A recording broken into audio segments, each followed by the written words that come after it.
Kita sangat senang jika dai, ustadz, kiai itu menceritakan secara detail tentang perihal Rasulullah SAW. Kita sangat senang. Kenapa kita sangat senang? Karena memang manusia suka diceritakan. Itulah sebabnya kenapa di dalam Al-Quran sangat banyak sekali kisah-kisah mengenai orang-orang terdahulu. Oleh karena itu di dalam surat Al-Imran misalnya ayat 62, setelah Allah mengisahkan banyak hal, maka Allah kemudian mengatakan, ya, inna hadza lahuwal qasasul haq. Sesungguhnya ini adalah kisah yang benar. Wa ma min ilahin illallah. Ya adalah yang berhak disembah kecuali Allah. Wa innallaha lahuwal azizul hakim.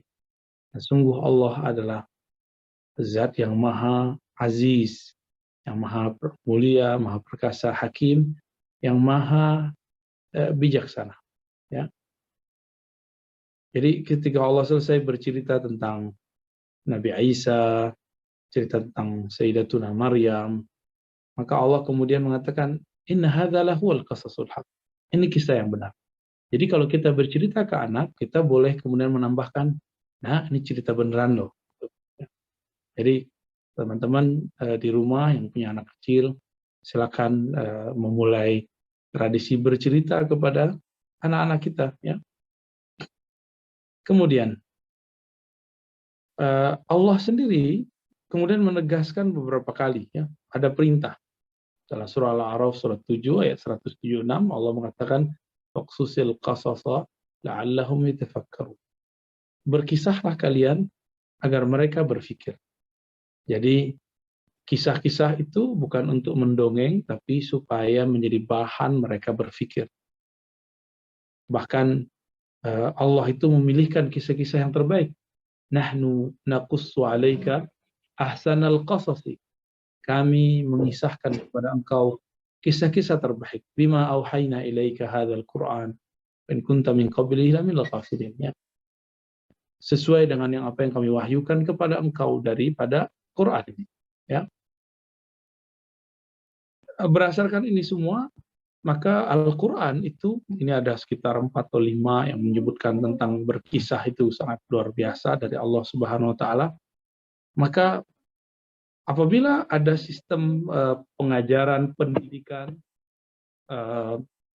tapi tidak menggunakan metode bercerita, maka saya dapat pastikan metode ini akan membosankan dan tidak menarik.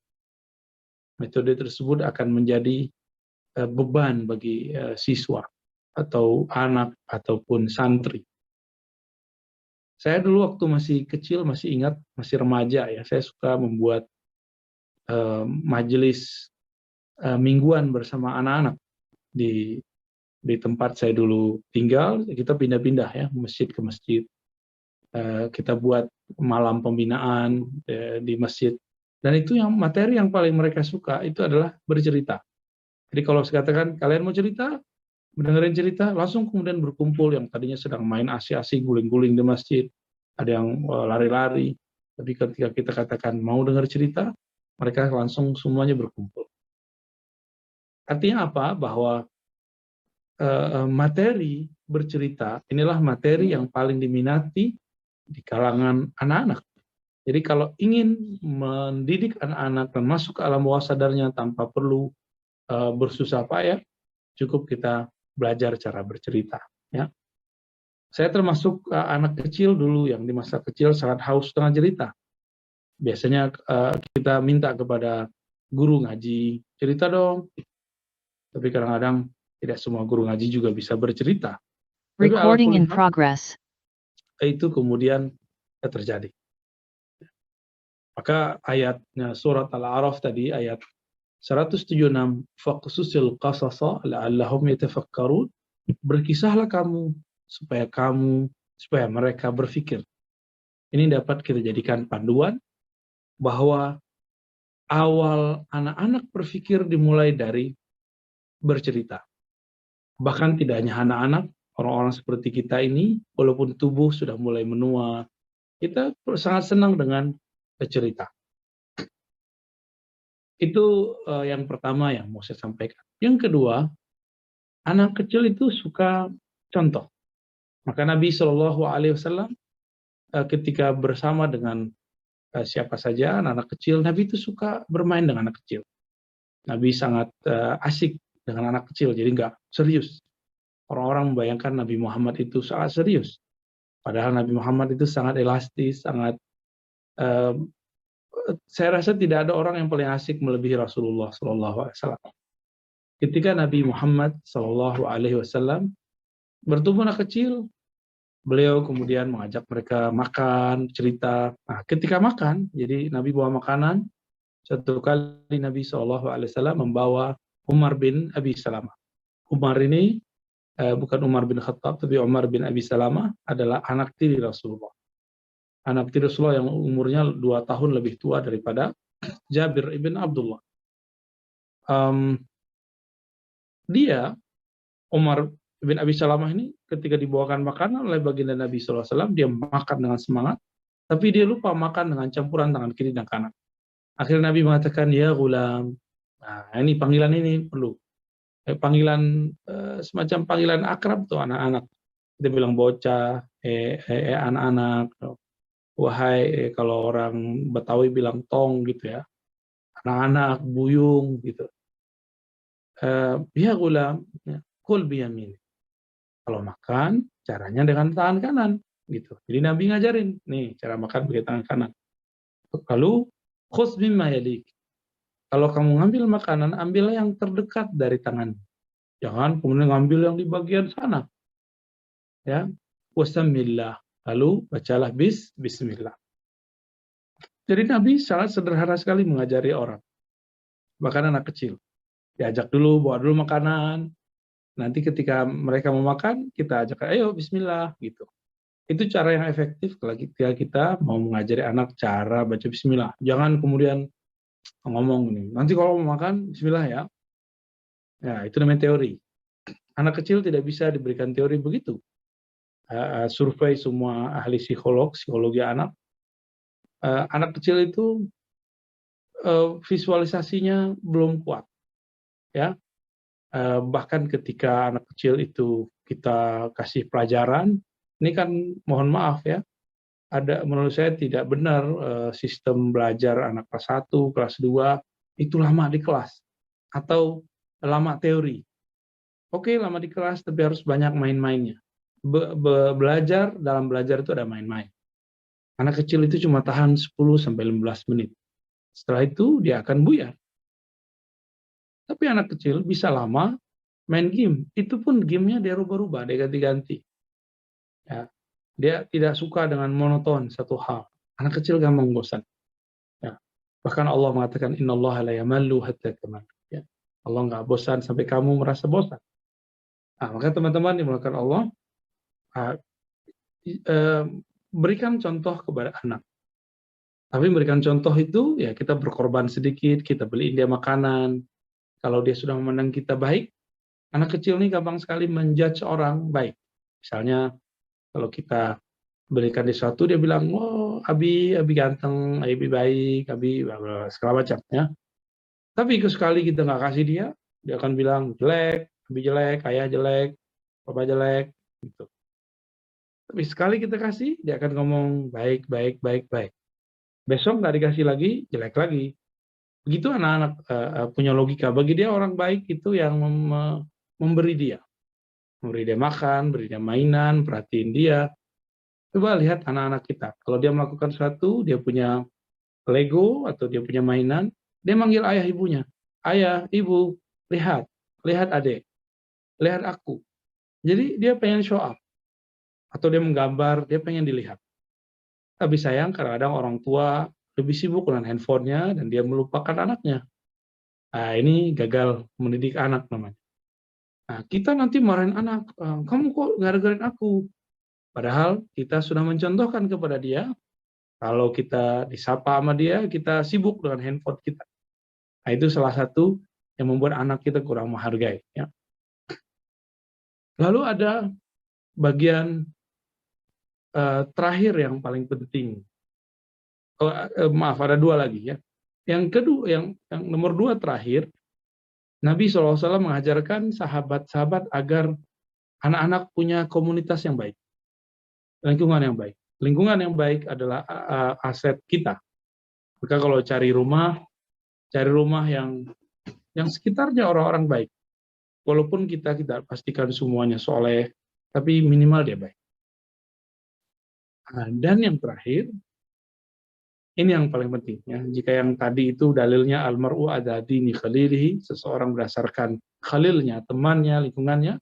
Kalau yang ini adalah doa. Inilah yang dilakukan oleh Nabi Ibrahim alaihissalam. Nabi Ibrahim mendoakan anak-anak keturunannya. Bahkan dia tidak hanya mendoakan anaknya, tapi mendoakan cucunya, cucu dari cucunya, sampai generasi akhir zaman. Jadi Nabiullah Ibrahim alaihissalam selalu mendoakan anak-anaknya. Selalu mendoakan pengganti penerusnya. Bahkan beliau kita lihat doa-doanya spesifik. Ya Allah, Rabbi ja'alni muqimus salati. Ya Allah, jadikan aku dulu orang yang berusaha mendirikan, menyempurnakan sholat. Wa min dzurriyyati. Dan lalu jadikan keturunanku demikian juga. Dan jadikan pemimpin bagi kami dari kalangan yang bertakwa, dan kabulkan doa kami. Jadi jangan hanya mengandalkan kecerdasan intelektual, mengandalkan kelebihan uang, mengandalkan kita ini hebat, pinter, kita bisa tamatan sekolah tinggi. Nggak cukup. Ada suatu energi yang luar biasa yang Allah berikan kepada kita, tapi kita lupa katakannya, melafazkannya, yaitu energi doa. Bahwa doa itu dari kolbu, tembus kolbu, dari ruh masuk ke dalam ruh. Nah, maka doa ini menurut saya wajib kita baca. Jadi kita berdoalah selalu, Rabbi ij'alni muqimas salati. Ya Allah, jadikan aku mendirikan salat. Begitu juga keturunan. Rabbi ja'alni minas salihin wa min dzurriyyati. Ya Allah, jadikan aku orang-orang yang soleh. Begitu juga keturunanku. Ya Allah, aku banyak dosa. Jangan jadikan dosaku mengalir, dicontoh oleh anak-anakku. Ampuni dosaku, dan segala macam. Kita berdoa. Tidak hanya mendoakan anaknya dapat rezeki. Ini kebanyakan orang tua hanya mendoakan anaknya dapat rezeki. Coba, orang tua terbaik di antara nabi, setelah Nabi Muhammad tentunya, yang terbaik adalah Nabiullah Ibrahim. Karena Nabi Ibrahim adalah kakek daripada Nabi Muhammad SAW. Kakek buyut ke atas. Karena doa itu, doa beliau mustajab. Itulah skenario dari Allah. Apa kata Nabi Muhammad SAW? Setelah Nabi Ibrahim berdoa 2000 tahun lebih, bahkan mungkin hampir 3000, baru muncul keturunannya yang didoakan. Jadi kadang-kadang kita berdoa, sekarang belum wujud, tapi siapa tahu nanti dia akan terwujud. Nabi Ibrahim berdoa, Rabbana wa ba'ats fihim rasulan minhum yatlu alaihim ayatika. Dan selanjutnya, ya Allah, bangkitkan, utuslah, pilihlah dari mereka seorang rasul yang dapat membacakan ayat-ayat di antara mereka. Nabi Ibrahim berdoa seperti ini, kemudian baru terwujud setelah ribuan tahun. Maka jangan-jangan kita berdoa sekarang, ya mungkin tidak sampai ribuan tahun belakangan, tapi mungkin beberapa tahun ke depan, 5 tahun ke depan, 10 tahun ke depan. Sabar saja menunggu. Maka Nabi Muhammad SAW mengatakan, Ana da'watu Abi Ibrahim. Dalam hadis yang sahih beliau mengatakan, akulah doa yang diijabah Allah mengenai Ibrahim. Ana busyra Isa. Akulah yang dikabarkan Sayyidina Isa. Ya. Jadi Nabi Muhammad sendiri menyebutkan bahwa beliau ini adalah produk doa daripada Nabiullah Ibrahim. Maka jika seorang Nabi Muhammad adalah produk doa, itu sangat luar biasa, bisa merubah umat, merubah negeri, bahkan bertahan ajarannya menjadi simbol rahmatan lil alamin sampai sekarang, simbol akhlak mulia hattal yaum, sampai zaman ini. Maka kenapa kita tidak menggunakan doa untuk itu? Nah, doa itu yang istiqomah. Doa, jangan kemudian habis kajian ini doanya banyak, terus besok tidak. Kita konsisten berdoa, minimal sekali sehari, kalau bisa 5 kali sehari, mendoakan keluarga, pasangan, keturunan kita, mendoakan murid, mendoakan kawan, mendoakan orang-orang yang baik kepada kita. Nah, Bapak Ibu, sahabat-sahabat yang dimuliakan Allah, tidak banyak yang dapat kita sampaikan mengenai mendidik anak-anak di akhir zaman. Ya. Itu yang dapat kita rumuskan beberapa. Nah, terakhir saya membacakan sebuah hadis ketika Nabi berjalan bersama sahabat Abdullah bin Abbas. Nah, di sini juga menarik sebenarnya. Ini ada dalam Arba'in ya. Ini menunjukkan bahwa mengajar anak-anak tidak mesti di rumah, tidak mesti di kelas, tapi bisa sembari jalan-jalan. Jalan-jalan, bawa anak-anak traveling, bawa atau naik motor sederhana, naik motor, naik sepeda. Nah, dulu kendaraan Nabi adalah onta. Apa kata Sayyidina Abdullah bin Abbas? Kuntu khalfa Rasulullah SAW. Aku mengiringi Rasulullah SAW di belakang beliau suatu hari. Jadi Nabi Muhammad di depan, di belakangnya memeluk Abdullah bin Abbas. Kalau Jabir bercerita lebih dahsyat lagi. Ketika aku memeluk Rasulullah dari belakang, aku mencium bau keringat Rasulullah yang sangat harum sekali. Ternyata keluar dari tanda kenabiannya. Apa kata Nabi? Ya gulam. Nah, ini panggilannya. Wahai anakku. Ya, wahai. Ya, ini mu'allimuka kalimat. Sembari jalan. Sembari ngelihat kiri kanan. Masuk satu ide-ide kalam positif. Aku hendak mengajarimu beberapa kata saja. Ihfazillah yahfazka. Jagalah Allah di hatimu. Allah akan menjagamu selalu. Ihfazillah tajidhu tujah. Jagalah ajaran Allah, jagalah perintah Allah, jagalah zikir kepada Allah. Engkau akan mendapatkan Allah sangat dekat, bahkan terasa di hadapan. Jika sa'alta fas'alillah.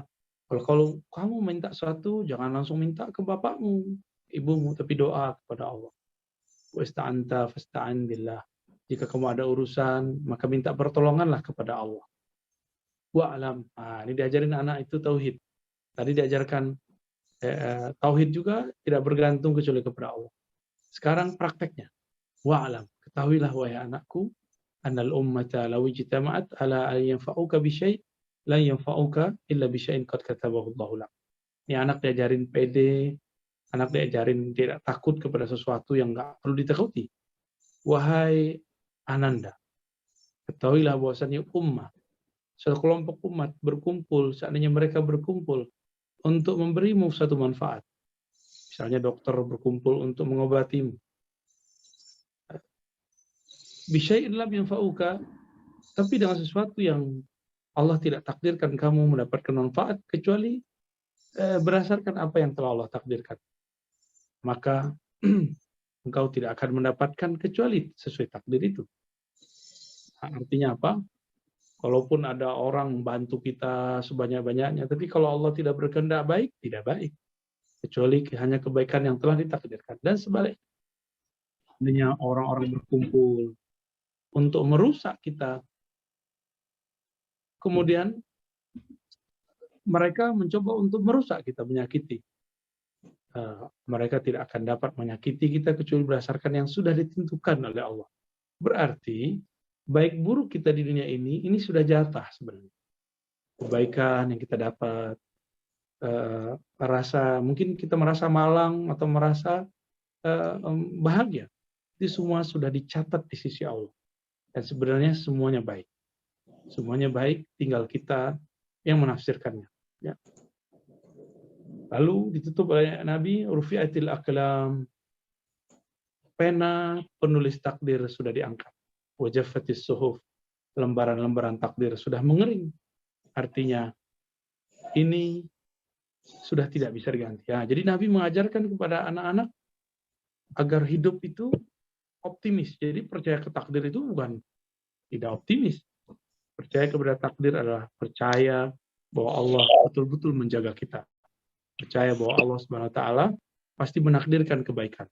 Ini cara Nabi menanamkan kepada Abdullah bin Abbas mengenai basic percaya kepada takdir, bergantung hanya kepada Allah. Nah, hadis ini disampaikan Nabi bukan lagi ceramah, bukan lagi di rumah, bukan lagi pengajian, tapi lagi jalan-jalan. Maka teman-teman, sesekali kita perlu jalan-jalan untuk mengajari anak kita, ya sederhananya, nggak usah kemudian pakai bahasa Arab yang begitu, pakai bahasa dia aja. Tahu nggak, Dek? Tahu nggak, Abang? Tahu nggak, misal namanya siapa, sebut. Nanti dia akan mencoba untuk mencari tahu. Begitu barangkali yang dapat kita petik dari Al-Quran dan beberapa kalam-kalam yang dapat kita baca di Sunnah Nabi SAW.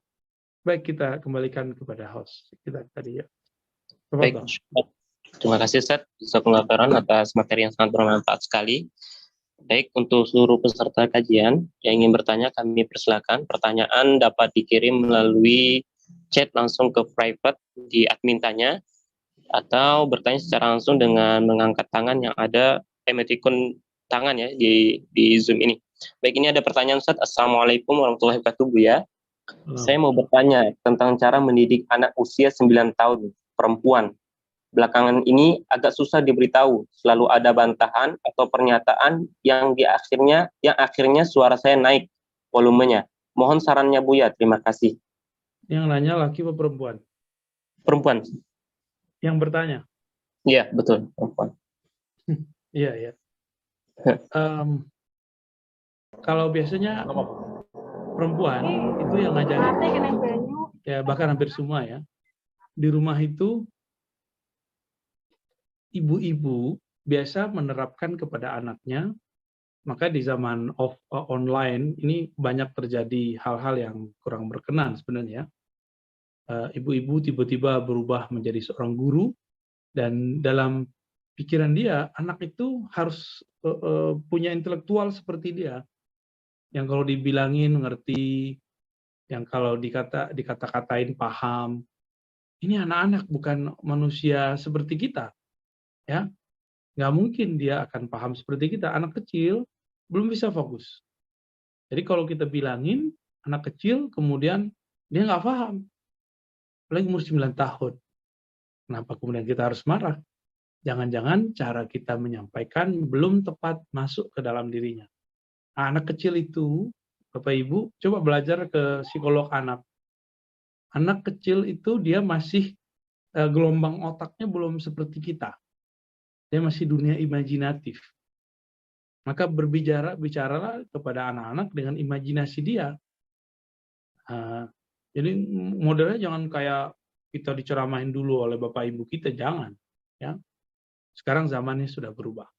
Jadi jangan dikata-katain, jangan diceramahin, tapi diajak dia cerita, ya, ngobrol, gitu, atau ajak dia keluar, kasih jajan dulu lah, ya. Seperti Umar bin Abi Salamah tadi diajak makan dulu sama Rasulullah.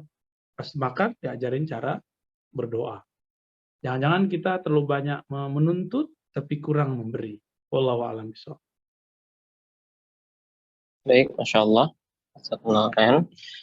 Selanjutnya Bu ya, Assalamualaikum warahmatullahi wabarakatuh. Izin bertanya Bu ya, mohon maaf sebelumnya. Apakah perbuatan atau dosa orang tua akan berimbas kepada anak? Misal, sang ayah pernah berbuat zalim kepada orang lain. Apakah si anak akan terkena karma? Dan apakah karma itu berasal dari Islam? Terima kasih sebelumnya karena sudah diperkenankan untuk bertanya. Karma dalam pengertian agama tertentu tentu tidak kita hiraukan ya. Kita punya ajaran sendiri. Kita punya ajaran mengenai faman ya'mal khairan ya. Surat Zalzalah. Siapa yang beramal baik, berbuat baik, pasti dia akan mendapatkan hasilnya. Siapa yang berbuat buruk, pasti dia mendapatkan hasilnya. Sebelum kesalahan kita menuai bentuk hasil keburukan, kita tobat aja dulu. Semoga Allah kemudian menebusnya. Apakah perbuatan orang tua berpengaruh kepada anak? Iya, sangat berpengaruh. Zalim kepada orang kah? Apapun itu berpengaruh kepada anak. Kenapa? Karena bukan langsung ya. Karena ketika orang tua itu pulang, dia akan membawa kegelapan-kegelapan yang dia sebabkan dari yang dia lakukan di luar rumah. itu pasti. Ya. Maka kita tidak boleh menyalahkan anak-anak atas segala hal yang terjadi sama mereka. Barangkali itu tabungan-tabungan kita.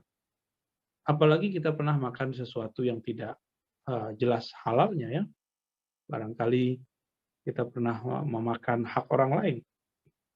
Atau kita membawa ke rumah hasil yang tidak jelas itu. Lalu ya wajar-wajar saja kalau anak kita kemudian menjadi nggak jelas. Ya. Tapi belum ada kata terlambat. Masih ada kata taubat. Taubat itu mengaku salah, lalu memperbaiki. Bukan hanya mengaku salah, lalu kembali lagi. Kira-kira seperti itu. Jadi kita ambil hadis Nabi,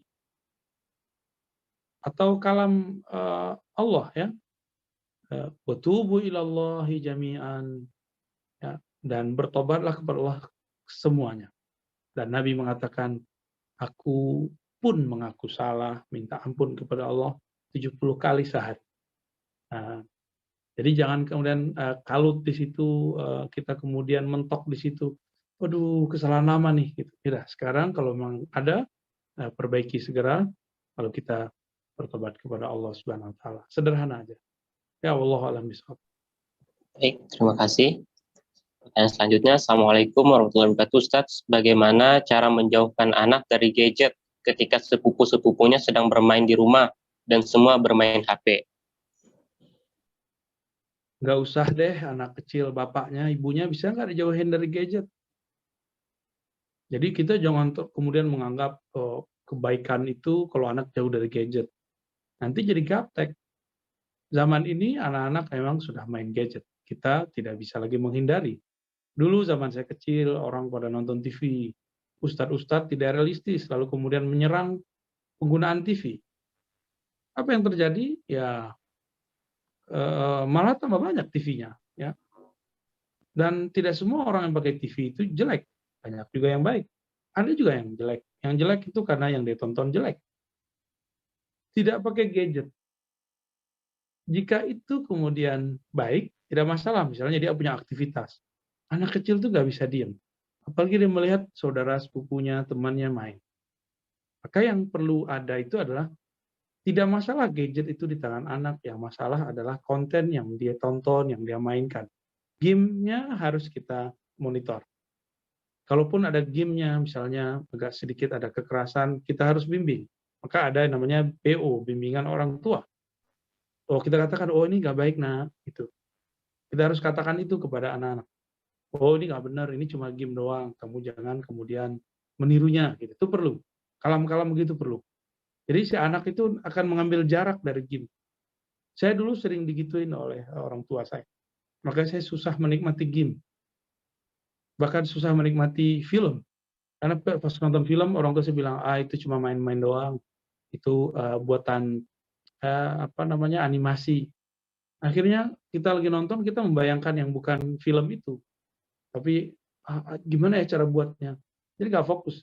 Ditanya filmnya sekarang nggak ingat. Imajinasi kita yang kita ingat. Nah itu perlu. Maka kadang-kadang kita perlu membersamai anak. Mohon maaf, sepakat atau tidak sepakat ya. Kalau yang bisa main game, saya tidak bisa main game. Tapi ada teman saya, dia sangat soleh. Dia nanya, boleh nggak saya main game bersama anak-anak? Oh, perlu itu, karena kamu jarang di rumah. Pas pulang, kamu perlu membersamai biar kamu tahu dia nge-game-nya gimana, caranya gimana. Nanti ajak dia berekspresi yang positif.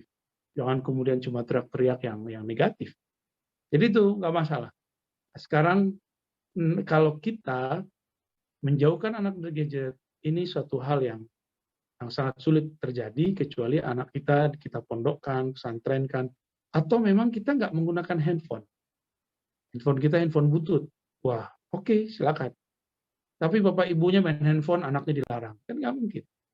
Ya, jangan berpikir itu namanya halu. Ya. Mau mendidik anak tapi nggak realistis. Mendidik anak tapi kayak menjadi dewa dewi, menjadi makhluk suci. Enggak ya, kita realistis. Kita ini susah lepas dari gadget, apalagi anak kita. Ya. Saya sendiri mempraktekkan ke dalam diri saya sendiri untuk tidak lama-lama megang gadget kecuali untuk hal-hal yang bermanfaat. Untuk membaca teks, misalnya di jalan, bingung mau ngapain, saya baca teks. Di rumah misalnya kita nonton hal-hal yang positif, untuk jadikan contoh untuk anak-anak kita. Ya. Sebatas itu kita lakukan. Wallahu a'lam bishawab. Baik, Masya Allah. Terima kasih, Bu ya. Assalamualaikum warahmatullahi wabarakatuh. Izin bertanya, Bu ya. Jika sudah tidak memiliki ibu dan ayah, kemudian anak-anaknya harus berkhidmah kepada siapa di dunia? Dan untuk orang tua di akhirat, bagaimana cara kami, anak-anak, berbakti pula? Syukuran Abuya, semoga Abuya dan keluarga selalu istiqomah dan sehat selalu. Ya, ibu kita secara jasmani, secara biologis, betul ibu yang melahirkan. Lalu orang-orang yang membesarkan kita. Mungkin kita punya tante, punya ibu asuh, itu adalah ibu kita semua. Tapi ibu yang hakiki adalah, atau orang tua hakiki adalah yang mendidik kita secara rohani. Yang kalam-kalamnya menyentuh kolbu, yang perbuatannya kita jadikan panduan. Maka kepada mereka lah kemudian kita mengabdi jika mereka masih hidup di dunia. Orang tua, guru, hidup ataupun meninggal, kita wajib berkhidmat kepada mereka. Jika mereka masih hidup, mereka senangnya dengan harta, kita kasih harta. Jika mereka senangnya dengan kunjungan, kita berkunjung kepada mereka. Mereka senang dikasih hadiah, kita kasih mereka hadiah. Mereka senang dengan banyak hal. Dan jika mereka sudah wafat, maka yang mereka sukai adalah doa, zikir-zikir, sedekah-sedekah yang kita kirim. Begitu juga silaturahmi kepada kawan-kawannya. Ya, itu perlu dijaga. Jadi tidak mesti misalnya orang tuanya harus hidup, tidak. Ya. Wallahu a'lam bishawab. Baik, selanjutnya. Assalamualaikum. Izin bertanya, selain doa, adakah amalan lain untuk membuat anak lebih cerdas dan menurut? Supaya anak lebih cerdas dan menurut. Nah, Kenapa kita harus memaksa anak kita harus menjadi cerdas seperti B.J. Habibie? Atau kita memaksa anak kita menurut? Menurut itu belum tentu tanda cerdas loh. Ini dua hal yang bertentangan ini. Kadang-kadang anak yang cerdas itu dia suka bereksplorasi. Kita ngomong apa, nanti dia muter-muter dulu. Itu tanda anak cerdas. Jadi permintaannya seperti anak-anak surga. Jangan meminta seperti anak-anak surga. Wildanun mukhalladun itu cuma ada di surat Waqiah. Anak-anak yang kekal, yang lucu-lucu, yang dia cerdas dan penurut itu cuma ada di surga. Di dunia ini surga kita berbeda. Baiti jannati, rumahku adalah surgaku, penuh dengan liku-liku pastinya. Bagaimana coba anak kita cerdas? Saya katakan tadi, supaya anak cerdas, berikan cerita, berikan contoh. Berikan cerita, berikan contoh. Kalau perlu kita jalan, kita ajarin dia, kita tunjuk, oh ini kalau anak begini jadinya. Sesekali boleh. Biar penurut, kita juga harus nurut kepadanya. Dan anak kecil itu dia akan membalas apa yang kita lakukan. Misalnya kita anak ini minta perhatian kita, ya kita kasih perhatian. Anak ini minta dianterin, kita anterin. Nanti dia akan membalasnya. Karena dia melihat orang tuaku selalu nurutin aku. Menuruti itu tidak hanya bab fulus, bab duit. Ya. Nah, kita sering berpikir bajunya kita beliin, mainannya kita beliin. Bukan hanya itu. Menuruti anak-anak itu berarti nurutin keinginannya main-main, keinginannya untuk asik bersama dia. Jadi kadang-kadang kita jadi orang tua ini, kita harus menyediakan chip sedikit di dalam pikiran, menjadi anak-anak kayak mereka. Ya, ikut main tembak-tembakan, ikut ngumpet-ngumpet kayak mereka, nggak tahu saya namanya apa itu. Itu perlu sesekali ya. Dan jangan lupa untuk menjadi sedikit kekanak-kanakan bersama mereka. Apalagi kalau dia nggak punya teman, nggak punya orang sekitar. Kitalah orang yang terpenting. Maka teman-teman di event tertentu saya mengatakan, kalau kita nggak sibuk bekerja, orang tua, suami istri sibuk bekerja, jangan mau bayar murah orang yang akan merawat anak kita. Ya. Mahal dikit nggak apa-apa, karena anak itu aset. Kalau perlu dicari yang akhlaknya bagus, nggak mesti tamat pesantren tapi kemudian malah emosional. Ya dia mungkin hidup di pesantren alam, dia pernah hidup sederhana, ngajarin anak-anak dengan bersahaja, itu penting sekali. Ya. Ibnu Hazm bercerita baik mengenai mbak-mbak, ya, tante-tante yang mendidik dia, apakah kesederhanaan atau keglamoran. Jadi dia anak seorang pejabat, bahkan mungkin raja di Andalus. Dia dititipkan kepada perempuan-perempuan yang dianggap bisa merawat, dan itu bertukar diganti-ganti. Maka di situ dia banyak belajar. Ya, wallahu a'lam bishawab. Baik, Masya Allah, terima kasih Bu ya. Ini ada yang ingin bertanya langsung dari Ibu Dewi Magfiro. Silakan Bu. Terima kasih kepada Bang Denny. Assalamualaikum warahmatullahi wabarakatuh. Assalamualaikum warahmatullahi wabarakatuh. Bismillahirrahmanirrahim. Izin bertanya Buya, terkait penggunaan kata jangan. Ada beberapa di parenting itu tidak boleh menggunakan, sedangkan Islam itu ada ketegasan menggunakan kata jangan lah gitu. Terus untuk yang kedua tentang perihal supaya anak-anak itu anak saya sekitar umur 7 tahun untuk mengenalkan untuk mengenalkan bahwa mengenalkan Allah itu dengan tidak memaksa dan sehingga menjadi beban untuk melaksanakan sholat, itu tuh mohon Buya penjelasannya serta arahannya. Mungkin demikian Buya, terima kasih. Semoga Buya sehat selalu sehingga bisa mengajarkannya semua. Amin. Oke, dari hadis tadi ada 2 hadis yang Nabi berdialog langsung dengan anak-anak. Pertama Umar bin Abi Salamah, dan yang kedua Abdullah bin Abbas. Terlihat di situ bahwa Nabi memang tidak menggunakan kata jangan.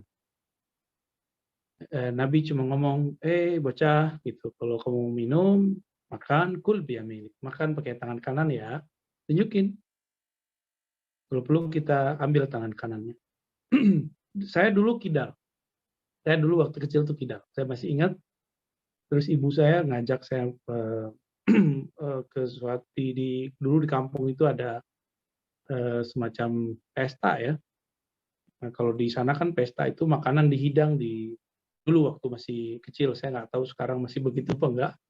Dihidang di depan. Nah, saat makan, saya makan pakai tangan kiri. Dan itu sangat lahap karena badan saya sangat subur, makmur karena banyak makan. Tapi makan tangan kiri. Di saat itulah ibu saya kemudian mukul. Gitu. Saya sedih aslinya, tapi itu berefek. Sampai sekarang saya kemudian kalau makan pakai tangan kiri, saya ingat kalau ibu saya mukul. Ya.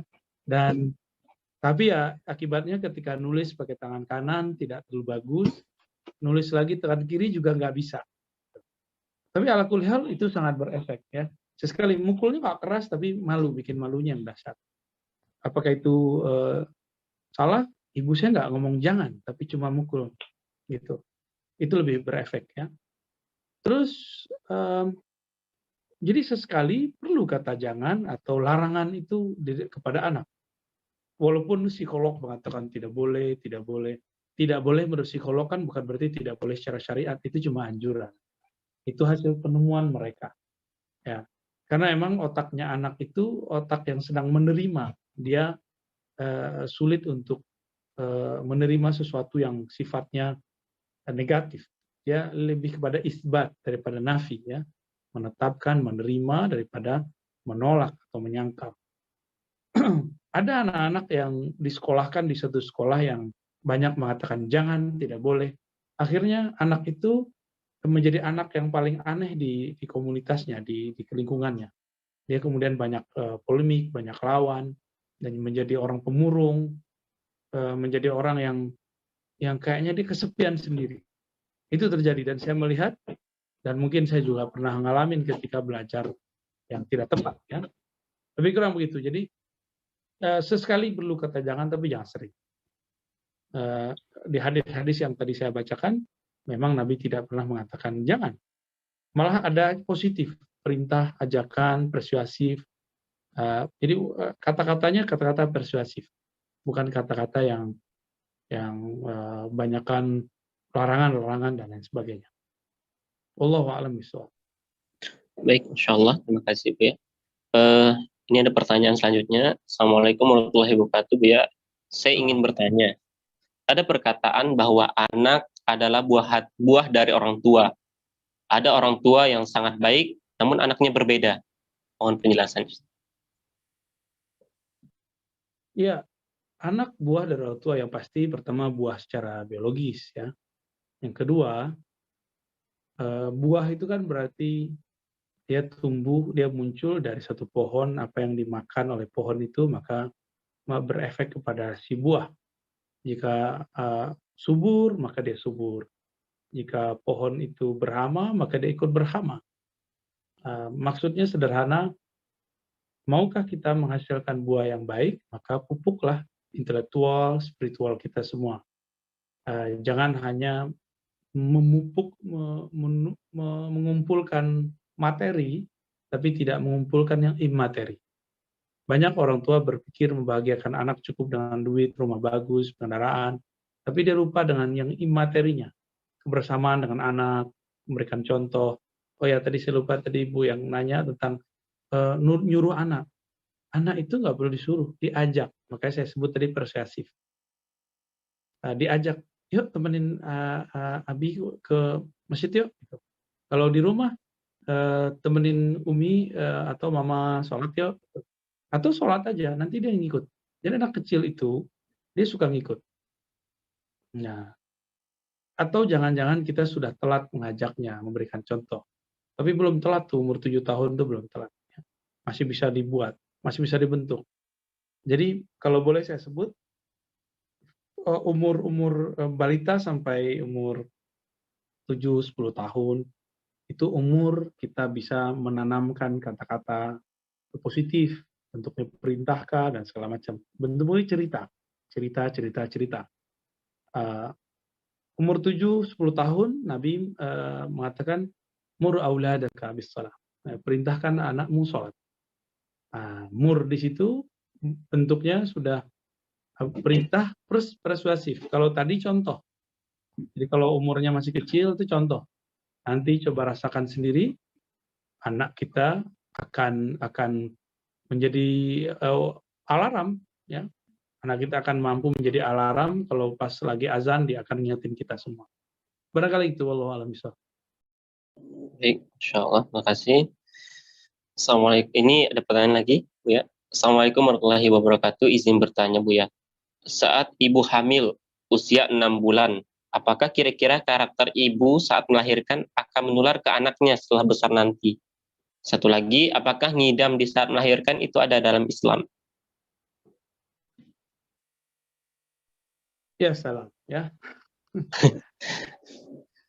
Apa yang ibu lakukan? Ya iyalah pasti.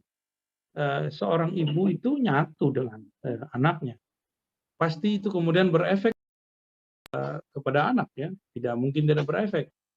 Kita ibu hobinya makan apa, nanti berefek kepada anak. Makan yang halal berefek kepada anak. Emosionalnya seperti apa berefek kepada anak. Ya. Tapi kadang-kadang sebaliknya, ada karakter yang muncul dalam diri anak itu bisa jadi dominan ke dalam diri si ibu. Nah, itu unik juga tuh ya, penemuan-penemuan beberapa teman-teman kita. Tapi itu pasti apa yang terjadi pada seorang ibu ketika hamil itu sangat mempengaruhi sang anak. Jika ibunya suka berzikir, suka tafakur, nanti anaknya jadi pemikir atau jadi ahli zikir. Jika si ibunya suka mendem, nanti anaknya jadi pemurung. Nah itu sudah kita lihat banyak, bukan 1-2 orang ya. Itu berefek kepada si pembentukan yang ada di dalam. Terus tadi yang kedua tadi apa saya lupa.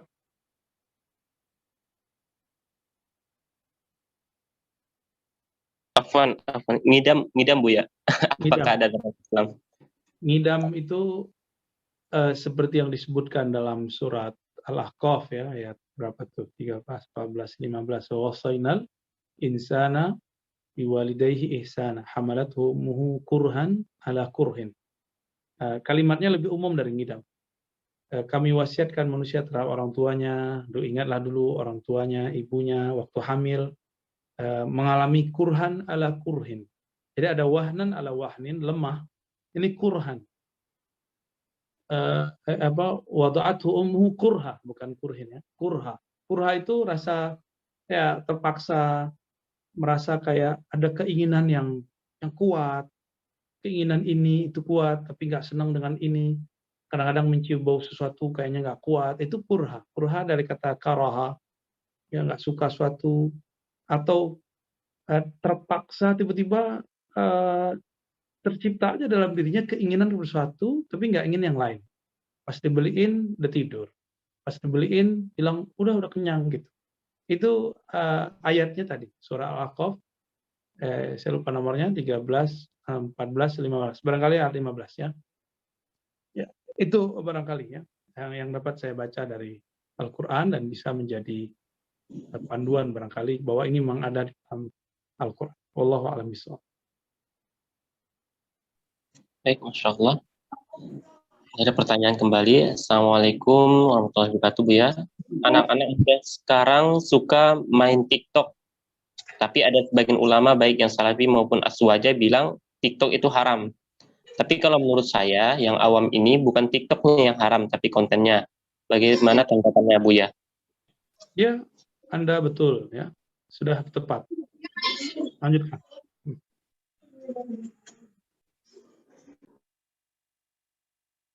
Sudah, Bu ya? Oh, Sudah. sudah, lanjut. Baik. Masya Allah. Baik, pertanyaan selanjutnya. Assalamualaikum, Bu ya. Mohon izin, minta amalan agar hati anak-anak menjadi lunak.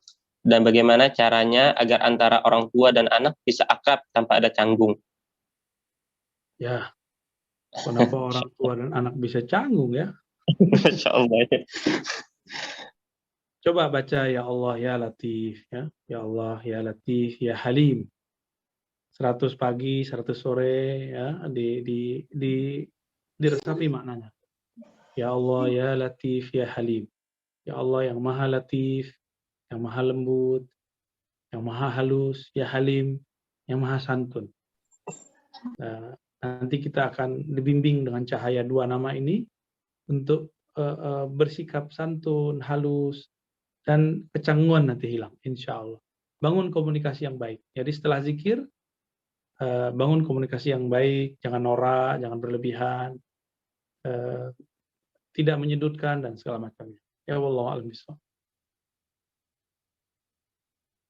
Baik, Masya Allah. Ini ada pertanyaan kembali.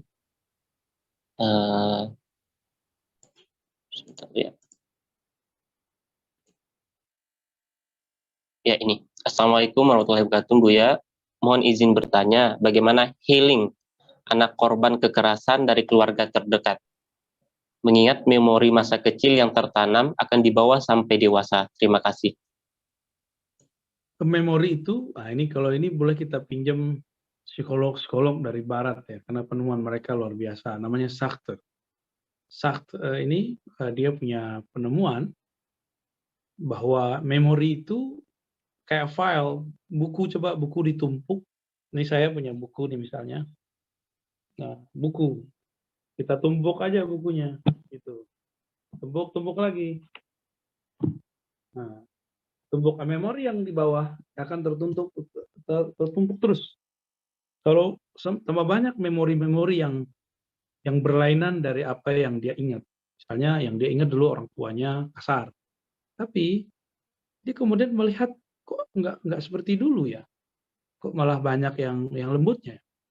Nanti itu memori lama tetap ada, tapi tertumpuk dan tidak akan bekerja banyak. Kita bisa menggunakan teori Sartre itu. Makanya dalam Al-Quran, kata zikir itu menjadi penting. Kata taubat untuk meriset ulang, itu menjadi penting. Muhasabah untuk mengingat. Jadi, kesalahan, kekurangan masa lalu, itu justru di dalam tradisi spiritual keislaman, itu menjadi aset. Kita ini punya kesalahan masa lalu. itu dijadikan alat dalam Al-Quran, dalam Sunnah, dalam ungkapan sahabat-sahabat Nabi, para tabi'in, wali-wali Allah, untuk pembersihan kolbu, untuk mencari kelemahan, titik lemah kita di mana. Orang-orang yang nggak pernah salah, atau orang yang tidak pernah merasa salah, ini dua hal yang beda. Kalau dia tidak pernah merasa salah, dia akan menjadi orang sok suci. Maka kalau nyerang orang lain itu dahsyat sekali, ya. Kayaknya surga itu milik dia, seakan-akan mizan hisab hari akhirat itu dialah yang paling selamat. Itu akibat nggak diajarin rasa bersalah. Jadi menurut saya, hemat saya yang sangat dhaif ini, kesalahan masa lalu kita adalah aset untuk membanting ego diri. Jadi suatu saat siapa tahu kita soleh sekali, ilmu banyak, mungkin teman-teman di sosial medianya followernya banyak, terus merasa belagu. Supaya rasa belagu itu nggak muncul, bantingnya dengan ingat kalau kita dulu punya kelemahan. Ingat kalau kita punya sesuatu masa lalu yang tidak semua kita ini orang-orang suci. Jadi orang-orang yang sok suci ini kadang-kadang perlu dikasih piknik oleh Allah untuk terjebak ke dalam dunia kegelapan, supaya dia sadar bahwa dunia kegelapan itu sangat dekat dengan kita. Dan kita nggak dalam waktu sekejap, sesaat bisa saja terjebak ke sana. Jadi nggak perlu sok suci, nggak perlu merasa putus asa dengan masa lalu. Ya, itu jadikan itu sebagai aset. Ya, wallahu a'lam bishawab. Udah jam 10? Masih? Lanjut. Jam 11. Buya masih lumayan banyak nih pertanyaan. Bagaimana Buya? Apakah kita lanjutkan? Dua lagi aja ya. Dua lagi. Baik, terima kasih ya. Baik, ini ada pertanyaan. Assalamualaikum warahmatullahi wabarakatuh Buya. Saya dari Terengganu, Malaysia. Terengganu. Sekarang dikenali di kalangan kawan-kawan saya sekarang. Boleh Buya terangkan tentang kemungkinan kita banyak menuntut daripada banyak memberi? Oke, ya. Lebih banyak menuntut daripada memberi. Memberi. Iya, mungkin kita kepada anak atau kepada Allah ya. Kepada Allah, sebenarnya Allah itu menuntut kita agar memaksimalkan ubudiyah, penyembahan kepadanya. Kalau kita dengan anak-anak, kita juga tidak perlu banyak menuntutnya. Kita kepada anak-anak itu titipan Allah. Justru kita yang dituntut. Apa tuntutan kepada kita? Untuk menjalankan amanah, menjaga amanah itu dapatkah kita mendidik dia menjadi seorang yang digambarkan dalam Al-Quran seperti sosok Luqman mendidik anaknya. Maka semua orang tua, ini tips dari beberapa syekh ya, jika ingin di rumah kita cahaya pendidikan anak itu sesuai nur Quran, maka baca surat Luqman dan resapi maknanya. Baca, resapi maknanya. Baca, resapi maknanya. Jadi, nanti kita akan balance antara tuntutan dan pemberian. Insya Allah, wallahu a'lam bishawab. Baik, Masya Allah. Satu pertanyaan terakhir, Bu ya. Ini pertanyaan tentang seorang gadis, anak gadis. Assalamualaikum warahmatullahi wabarakatuh. Izin bertanya, bagaimana mendidik anak-anak yang menginjak remaja, yang sudah mulai membanggakan teman-temannya dan mulai mengenal atau suka terhadap lawan jenisnya? Mohon tanggapan, mohon penjelasan dari Ustaz. Baik, kita harus senang kalau anak kita senang dengan lawan jenisnya. Garis bawahi ya. Malah kita takut kalau anak kita nggak senang dengan lawan jenisnya. Masa dia suka sama jenis, ya kan? Jadi bersyukur kepada Allah anak kita normal. Nah, lalu dia sudah mulai berbangga dengan teman-temannya. Wah, itu sudah faktanya manusia. Jadi manusia itu, sisi manusiawinya, ini yang pernah saya bahas sebelumnya di kajian-kajian tertentu, surah Al-Hadid ayat 20 ya, bahwa manusia sangat terhubung dengan dunia. Dunia itu isinya apa? Ta'ibun, walahun, main-main, senda gurau, game, kumpul-kumpul, tafa wazinatun, gaya-gayaan, gitu, lifestyle yang begini dan begitu, tafakhurun, berbangga-bangga, berbangga dengan harta, berbangga dengan komunitas, berbangga dengan teman, wa takatsurun fil amwali wal aulad, dan ingin memperbanyak harta dan anak. Dan itu memang sudah menjadi sunnatullah kita. Tapi Al-Quran mengajarkan bahwa kamu jangan asik hanya di sana. Dunia itu akan berubah. Nah, ini ada orang yang sudah umur 40, 50, tapi dia masih merasa remaja. Berarti dia lupa dengan ayat ini, bahwa ayat ini tidak hanya ngomong tentang dunianya begini loh, tapi Allah meneruskan kalamnya. Itu semua seperti dengan padi. Padi itu awalnya tumbuh hijau, sangat bagus, puncaknya menguning. Ketika puncaknya menguning, jangan lupa, itu cuma beberapa hari, beberapa minggu. Setelah itu akan layu dan dipanen. Maksudnya apa? Hasrat kita yang tinggi, keinginan kita yang tinggi, anak-anak ini kan harus diajarkan bahwa nanti kamu akan melewati masa ini. Seperti papa, mama, ayah, bunda, abi, umi, gitu ya. Kita kasih tahu kepada mereka. Kalau perlu kita kasih contoh. Dan tidak sedikit orang lupa dengan cara mendidik ini. Akhirnya, ketika anaknya sudah umur 40, 50, 60, itu si anak udah jadi bapak orang, udah jadi kakeknya orang. Tapi karakternya masih karakter bocah.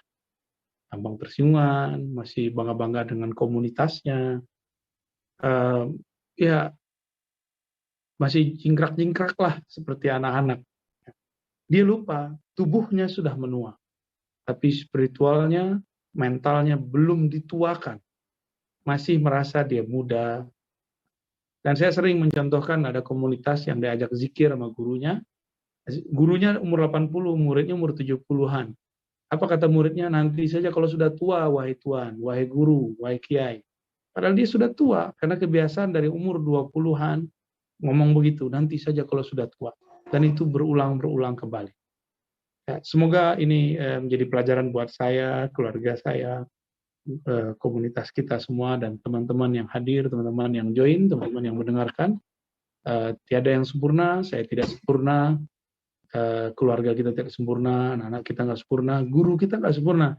Yang sempurna hanya Allah, dan yang sempurna hanyalah kekasihnya, Nabiuna Muhammad SAW. Semoga dengan membaca sirahnya, bersalawat kepadanya, membaca ayat-ayat Allah SWT, kita kemudian diangkat, disempurnakan dengan kesempurnaannya. Amin ya rabbal alamin. Mohon izin dari saya. Assalamualaikum warahmatullahi wabarakatuh. Waalaikumsalam.